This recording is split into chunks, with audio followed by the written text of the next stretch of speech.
Donald Trump's Press Secretary Karoline Leavitt just gave one of the most dishonest shutdown briefings we've seen yet. Instead of taking responsibility for Trump's manufactured crisis, she tried to gaslight Americans with cooked numbers, fear-mongering, and flat-out lies. Democrats shutting down the federal government to give health care to illegal aliens could lead to lower growth and higher unemployment rates for Americans. According to a new memo from the Council of Economic Advisors, the U.S. economy could lose $15 billion of growth domestic product each week.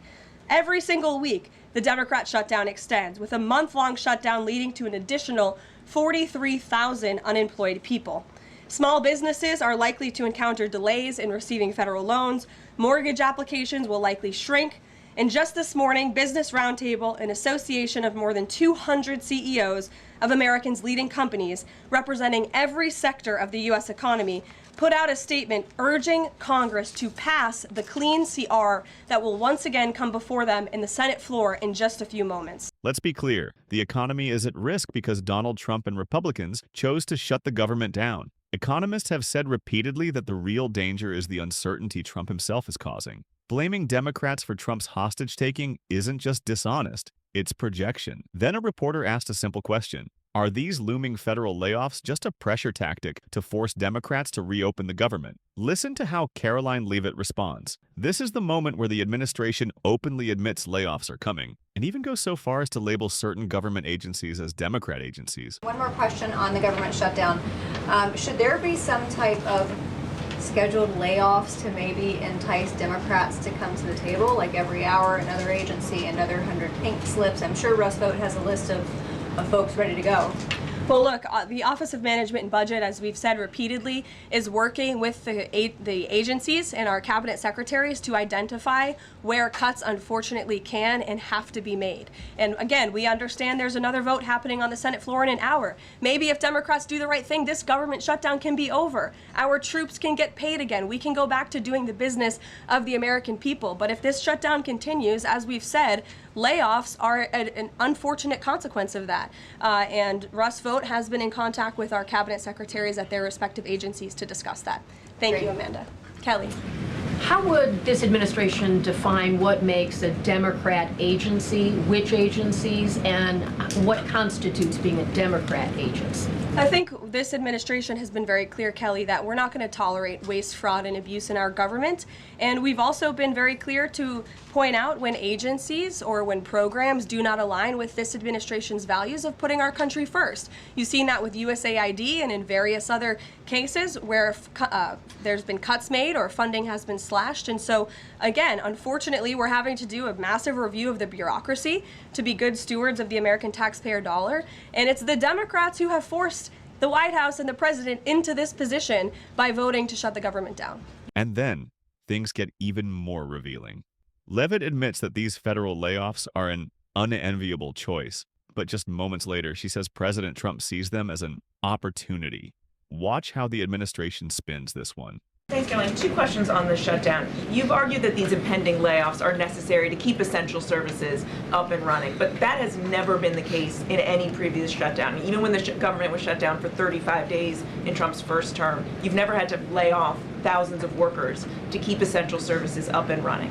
So why are layoffs now necessary in this shutdown? Because we have an administration and we have a president who are wholeheartedly focused on restoring fiscal sanity to our government and doing the right thing by the American taxpayer. We are $37 trillion in debt, and the federal government is currently shut down. There is no more money coming into the federal government's coffers. And as you've also seen since the beginning, in January, this administration is focusing on waste, fraud, and abuse. And so Democrats have given this administration an unenviable choice to have to take a look at the balance sheet and identify where these cuts and layoffs can be made. And you just said this is an unenviable choice, that this is an unfortunate consequence, but the president has described this as an unprecedented opportunity to lay off additional workers. He's posted a video likening Russ Vought to the Grim Reaper. So which is this? Is this an opportunity to fire more workers or an unfortunate consequence? Look, the president likes to have a little fun every now and then, and I think both things can be true at the same time. The Democrats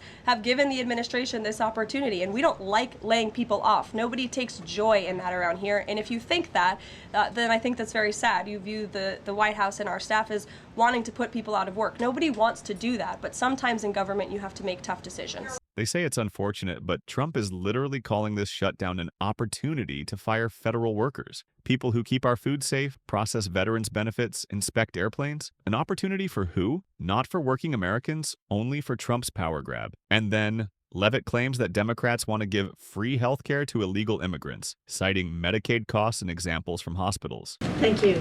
At the top of the briefing, you made a statement about that the Democrats are interested in giving health care to illegal immigrants. Yes, they are. U.S. law already prohibits that. It's a 1996 law saying that they cannot give unauthorized immigrants any federally subsidized health care coverage through Medicaid, the Affordable Care Act, or the Children's Health Insurance Program. There seems to be a disconnect in the messaging. Are you denying that Medicaid money has never gone to illegal aliens in the United States of America? I'm not denying anything. I'm asking you if you can explain the disconnect in the messaging. I most certainly can. The Democrats' proposal, their continuing resolution, let me just reiterate, the Republicans' continuing resolution was a clean continuing resolution. There was no partisan politics injected into it. There were no conservative wish lists injected to it. What the Republicans want, and still want to this very second, is a clean continuing resolution to fund the United States government. What did the Democrats want in their continuing resolution? They inserted a provision to undo a provision in the Working Families Tax Cut, the One Big Beautiful Bill, that ended taxpayer-funded health care illegal benefits for illegal aliens. Democrats' proposal would require Medicaid to pay more for emergency care provided to illegal aliens than Medicaid does for American patients who are disabled, elderly, or children.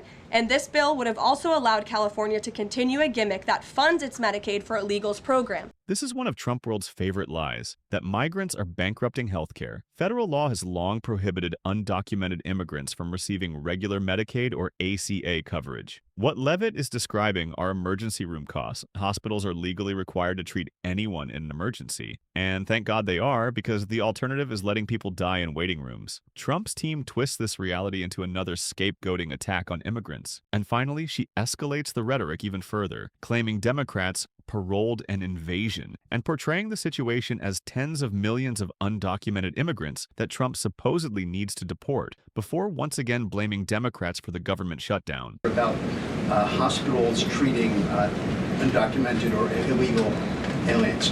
Is it the administration's position that hospitals should not have to treat people who come into the emergency department who are not here legally? No, that's not our position. Our position is that it's completely unacceptable that the Biden administration paroled and encouraged an invasion of tens of millions of illegal aliens into our country and then promised them free health care. And the Democrats are on the record repeatedly stating that they believe illegal aliens should have health care benefits, free health care benefits in the United States of America. This briefing was pure projection and blame shifting. Classic Trump. They crash the system, then point fingers at Democrats. They scapegoat immigrants to cover their own failures, and they don't even hide it. They call a government shutdown an opportunity to fire workers and tighten their grip on power.